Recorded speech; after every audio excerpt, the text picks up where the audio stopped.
Hi guys, welcome back to my channel. Don't forget to like, share, subscribe, ring the bell to get notified on my next upload. Today's story, we are going into the Andrea Yates story. We all remember this, even though it was nigh on 20 years ago, but this story also comes with a massive trigger warning. I will completely understand if you don't want to watch. I understand if you click off now.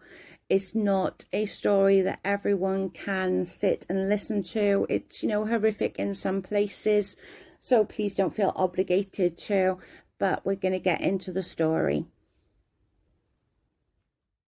Andrea Yates was born the 2nd of July 1964 at Hallsville, Texas.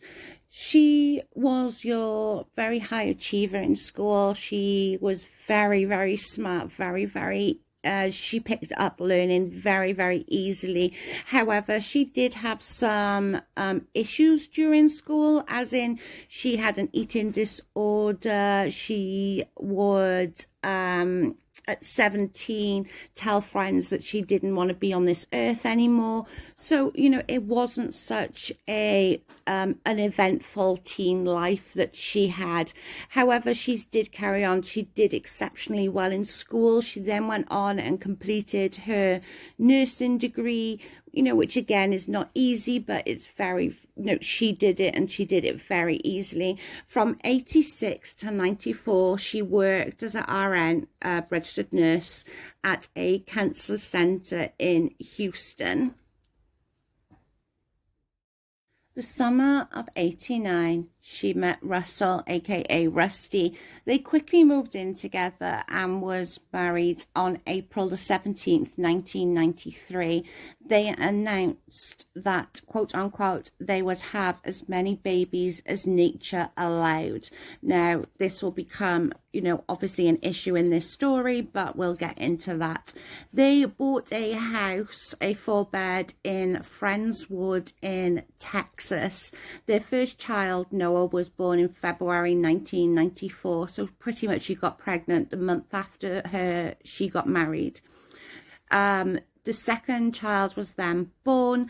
Just after this, Rusty got offered a job in Florida, so they relocated to Florida. They actually got a trailer, and they lived in a trailer for the longest time, as they didn't know where they were going to settle in Florida. They didn't know whether they were going to go back to Texas. I think it was just all up in the air, so they sort of stayed in a trailer. However, by the time the third child was born, they headed back to Houston and purchased a GMC motorhome.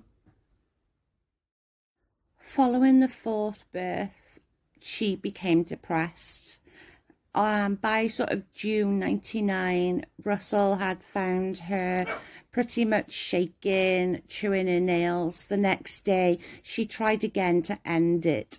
She was admitted to hospital and given meds at this point. Once again, though, she begged Russell to allow her to end things. She was admitted to hospital again. By the time that they were given, she was given a cocktail of meds. And they moved to a small home. According to Russell, it was, that he thought that she would be better in a more stable home than in a trailer, which I get to some degree. It is what it is. She seemed more settled on with the cocktail of meds that she was on.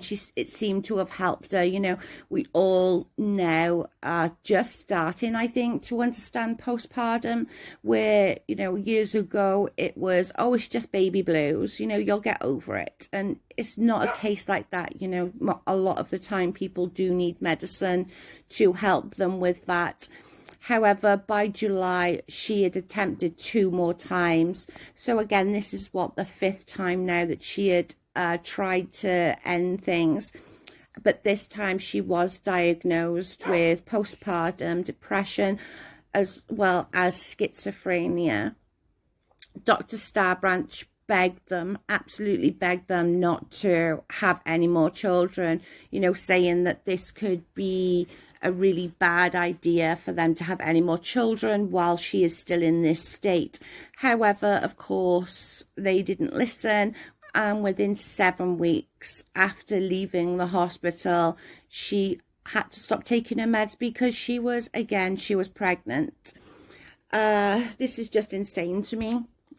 If a doctor has, told you and begged you, don't do it, you will have to stop this cocktail of medicine, which is making you feel better. But it is what it is, I suppose. She gave birth to her final child, Mary, on the 30th of November 2000. She was placed back on the medicine and everything seemed to be okay for the short time. As I said, she was doing super good. Her medicine seemed to be working to some degree. Obviously, she still had the depression. She still had the postpartum. But she was quote unquote coping, she was doing okay. However, on March 12th, 2001, her father passed away, which kind of triggered her, I suppose, and she went on a downward spiral. She stopped taking her medicine. She began reading the Bible, and I don't mean just sort of reading the Bible to, make herself feel better or find words that would help her through this difficult time. She was reading it and finding everything that was negative, not the positive. She also started mutilating herself to a really, really bad degree and stopped feeding baby Mary.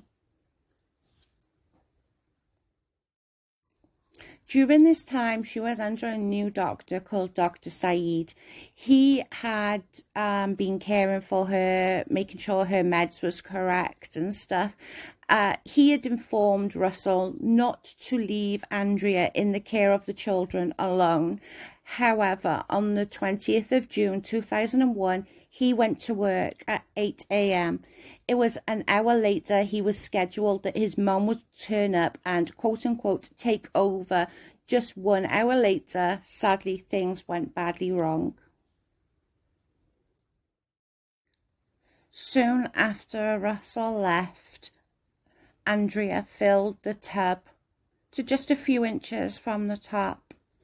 First, she took John, then age 5, and drowned him in the tub. Then she took Paul, age 3, drowned him in the tub. Then she took Luke, age 2, and then Mary, 6 months old. She laid the boys on the bed. I don't know why. She clearly had some kind of in her head that it was the right thing to do. She, however, left Mary in the tub. Noah came in and was like, what's going on? Why is Mary in the tub like that? He quickly ran off, was scared, obviously, but she'd soon caught up to him, and he unfortunately came to the same fate as his brothers and sister did. She laid them all in the bed. She put Mary in the arms of John, and they were just laid on the bed. Again, I don't think anyone can fully understand whys or what's at this point.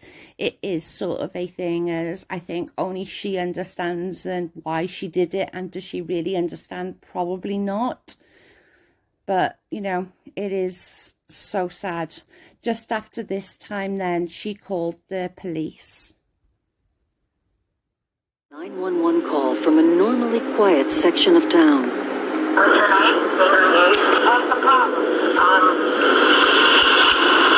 just need him to come. Is your husband there? No. So what's the problem? I need him to come.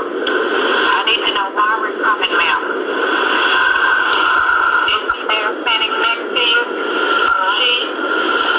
Are you having a disturbance? Are you ill or what? Yes, I'm ill. You need an ambulance? No, I need a police officer. I'll send an ambulance. After the 911 call, she called Rusty, telling him he needed to come home. He asked her why, and as you heard on the 911 call, she wasn't very forthcoming with him, but he sensed that something was wrong, so he did inevitably go home. Now, in some aspects, I think he should be held accountable, as, you know, 2 different doctors had told him, one, not to have any more children because of the way Andrea was, and secondly, not to leave her alone with the children. Yet nothing was sort of given to him, and I'm sure there's going to be people who, you know, agree and disagree with me on this one, but I just think if somebody of a professional have told you, then you should listen, you know. Obviously the police arrived and saw what had happened. A few of the officers had stated that the way that Rusty was after this time was questionable. He always had a smile on his face. He was always very, you know, happy to do interviews and to see what was what. Again, for me personally, I don't think what he did afterwards was right, but I don't always, who am I to judge how somebody grieves, I suppose. I don't know. Soon, obviously, she was arrested and taken into custody. She was given some medicine, and then she did a few interviews. You can see the difference between the one interview and the second interview, which I will put up momentarily. You just by the way she's talking. On the first one, she's very much slurring her words. On the second one, she's a bit more coherent. But I'll play them now. Psychiatric exams. She was put on antidepressant and antipsychotic medication. As she became more stable, she started to reveal disturbing reasons for the murders. What were you trying to accomplish then when you did take your children's lives? Maybe in their innocent years, God would take them up. God would take them up to be in heaven? Is that what you mean? All right. And if you had not taken their lives, what did you think would happen to them? I guess they would have continued stumbling. And where would they end up? In hell. Wanting to know what Andrea meant by stumbling, the psychiatrist then asked her about her children's behavior. What sort of things did they do which showed you they weren't right? Well, they weren't, they just did a lot of silly stuff and didn't obey. Didn't obey you when you told them to do things. All right. You mentioned their manners before. Can you give me an example of their manners? When Rusty's mom would visit, they would not treat her well, call her names. Be disrespectful. Mm-hmm. Okay. Now, you concluded that they were not righteous, and you're a religious person, and explain to me what you meant by not being righteous. Well, they didn't do things God likes. Anytime. Andrea, can you tell me your full and complete name? Andrea Yates, And how old are you? 36, And what's your home address? 942 Beachcomber, Houston, Texas, 77062. Okay. And you and I have been talking for a while, right? Yes, You understand your rights? yes, Okay, I'm going to read them to you again for the purposes of this recording, okay? okay, And you have a right to remain silent, not to make any statement at all, and that any statement you make may be used against you and probably will be used against you at your trial. Do you understand that? yes, Any statement you make may be used as evidence against you in court. Do you understand that? yes, You have a right to have a lawyer present to advise you prior to and during any questioning. Do you understand that? yes, If you are unable to employ a lawyer, you have a right to have a lawyer appointed to advise you prior to and during any questioning. Do you understand that? yes, And you have a right to terminate this interview at any time. Do you understand that? yes.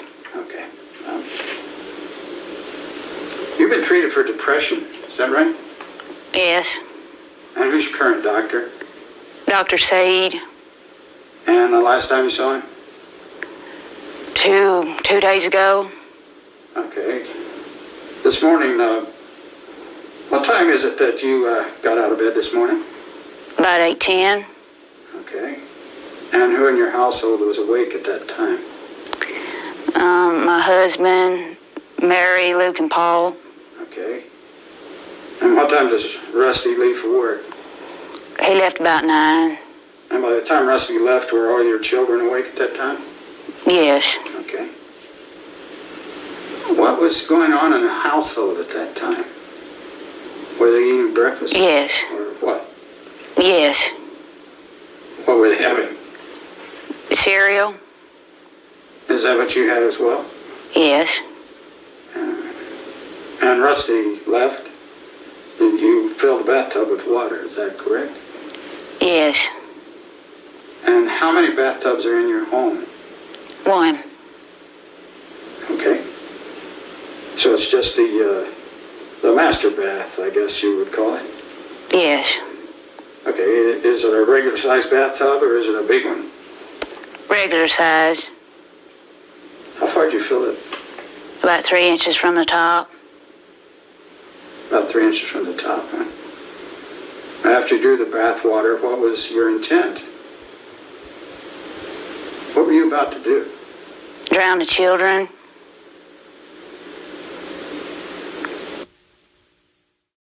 During the trial, they wanted the death penalty.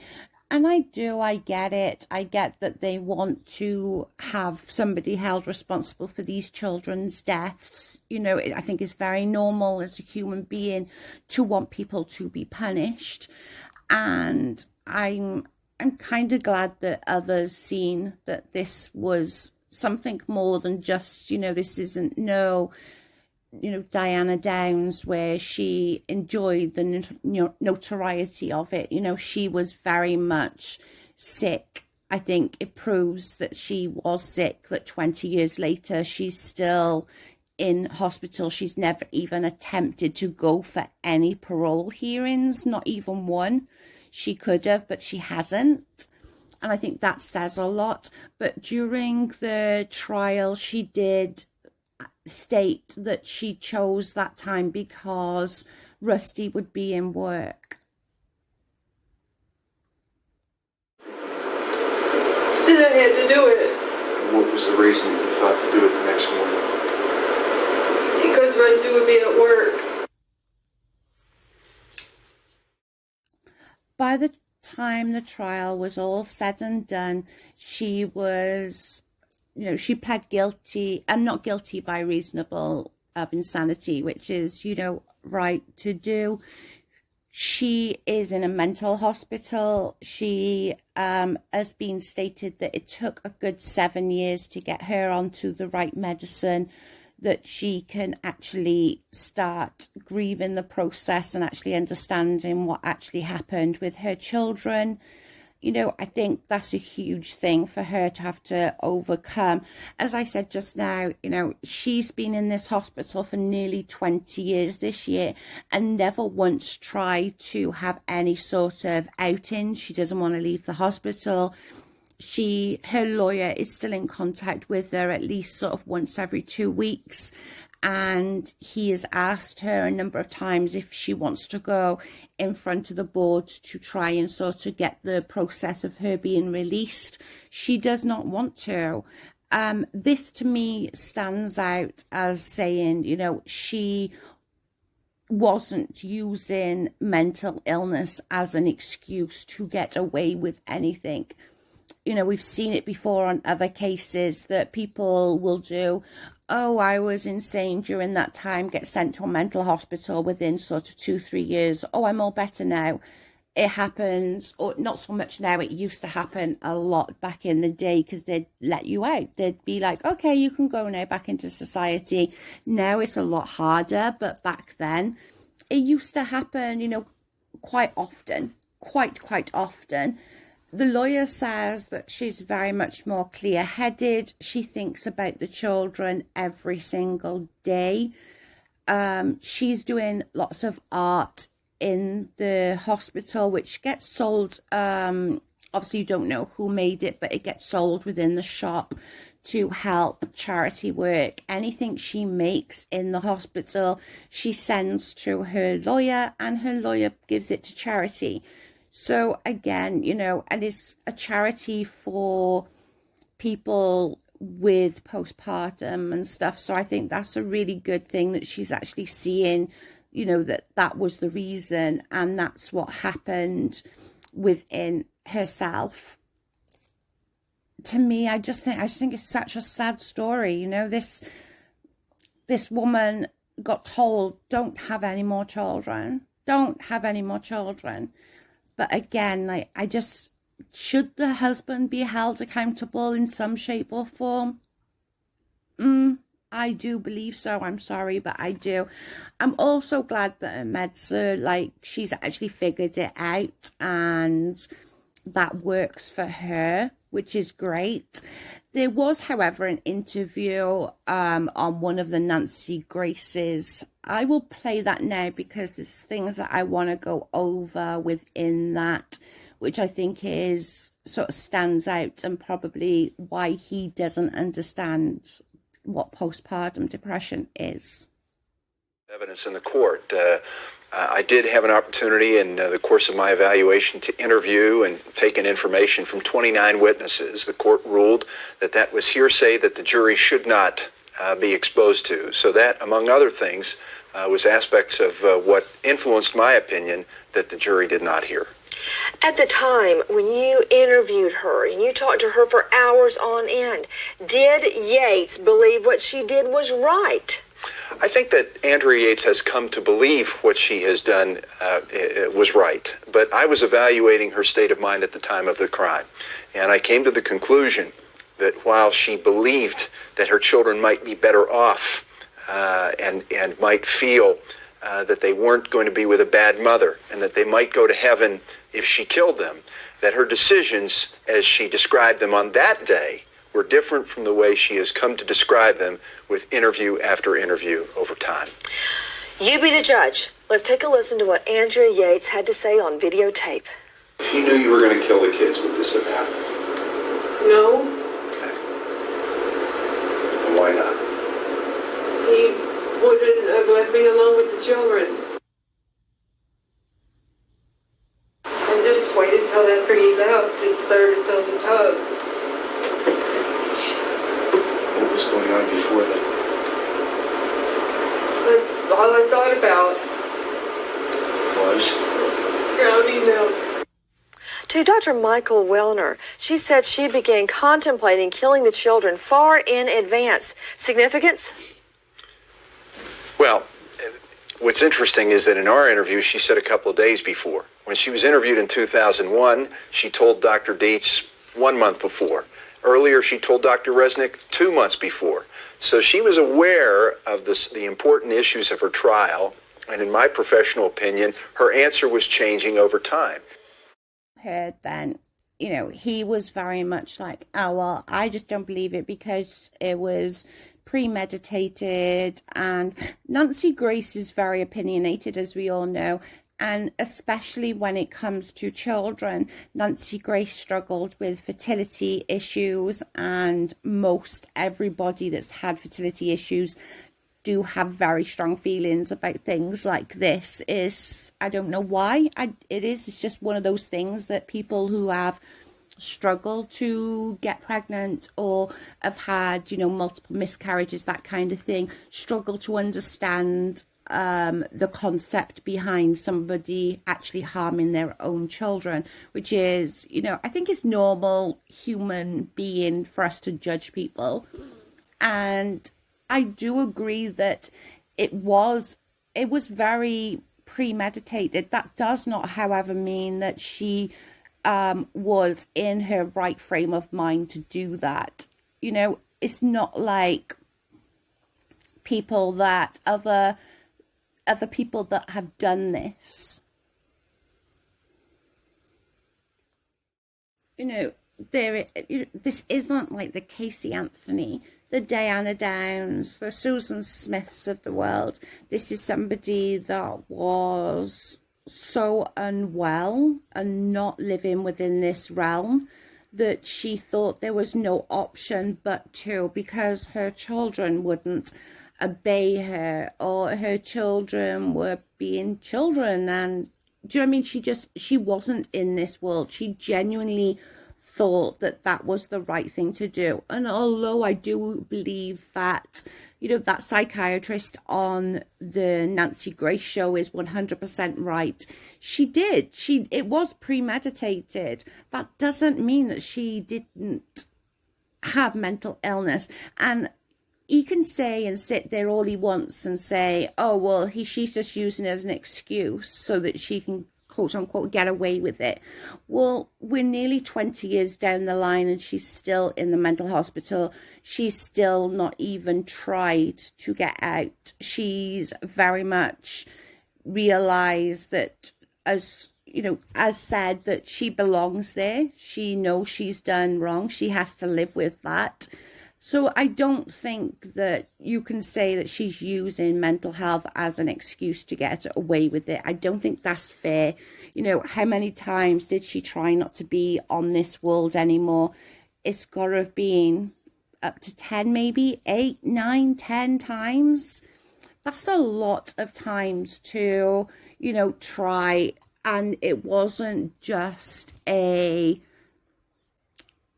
cry for help try. It was a real, very much, she did not want to be here anymore try. Do you know what I'm saying? She also begged her husband at one point just to let her do it. That to me is scary, that she literally did not want to be here anymore. And obviously then it came to the point of her not just wanting to kill herself anymore, but she wanted the children gone as well. It was a story that stunned the nation. For the drowning of her 5 children in the family's bathtub in A trial that captured headlines. The fact that this case is going to be tried in a court of law. An overturned conviction and second trial that changed the dialogue of mental health. Certifies that we, the jury, return. Mental illness as a whole is scary to people because it's hard to see from the outside. Far away from the limelight, on the edge of the Texas Hill Country, is the place Andrea Yates has called home for a decade. She's where she needs to be. There are no guards with firearms, no razor wire fences. The patients at Kerrville State Hospital are here not because they want to be, but because the court sent them here for treatment. So there are 202 people in this facility with 202 different sets of needs. While clinical director Dr. Matt Fabian can't tell you one of them is Andrea Yates for confidentiality reasons, her attorney George Parnham will. I'm seeing Andrea, of course, and I see no downturn in her treatment, nor in the effect of the treatment on her. Quite the opposite. A walk on campus won't find any cells or shackles, just a green line that shows patients the boundaries. This is one of the specialized open NGRI units where the door is not locked. The campus is set up to duplicate a community, from the canteen to the library. It's the responsibility of the patients to follow their schedules, including work shifts like the laundry room, where men and women fold linens beside one another for this facility and nearby prisons. They attend group therapy like this music class and one-on-one counseling. The ultimate goal here is to move them out of the hospital and into the community. Our mission is twofold in that we are tasked to treat someone's mental illness, but also make them safe for community reentry.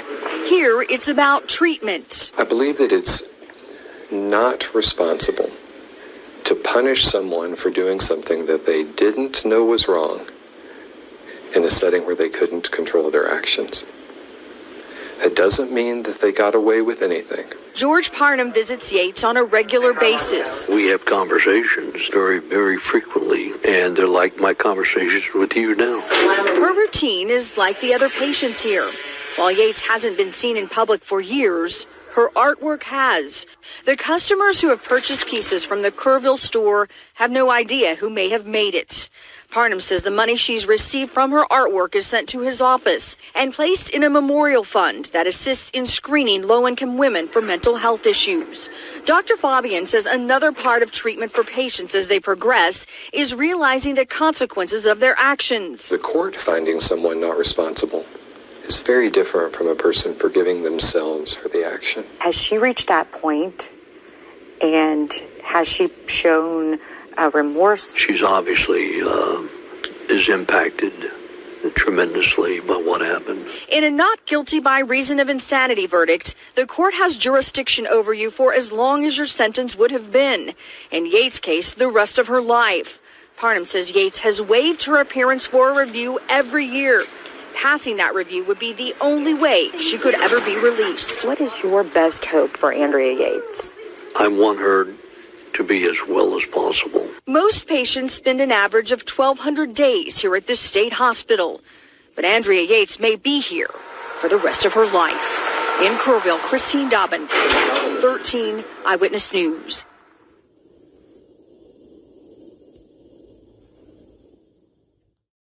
So let's just rewind just for a second. Should the husband be held accountable? A few things that stand out to me. One being every person I've spoken to who have had postpartum is, having any kind of intercourse is something that is the last thing on their mind. They would, it's not something that they're like feeling sexy and they, want to do that. So again, was that sort of pushed by him? And I'm not saying the R word or anything like that, but just was it like just, oh, well, come on kind of thing? I don't know. But again, after he was told by a psychiatrist, bad things will happen if she has another pregnancy. Now, bearing in mind, she was pregnant pretty much, every 12 to 14 months, 18 months. There was not very much time that she managed to get her body back, let alone her mental state. But yet 7 weeks later, she was pregnant again. That kind of says a lot to me about him. And then obviously he didn't listen to that. And then after Dr. Saeed had said, do not leave this woman alone with your children, he went to work and left her alone with the children to absolute dire consequences.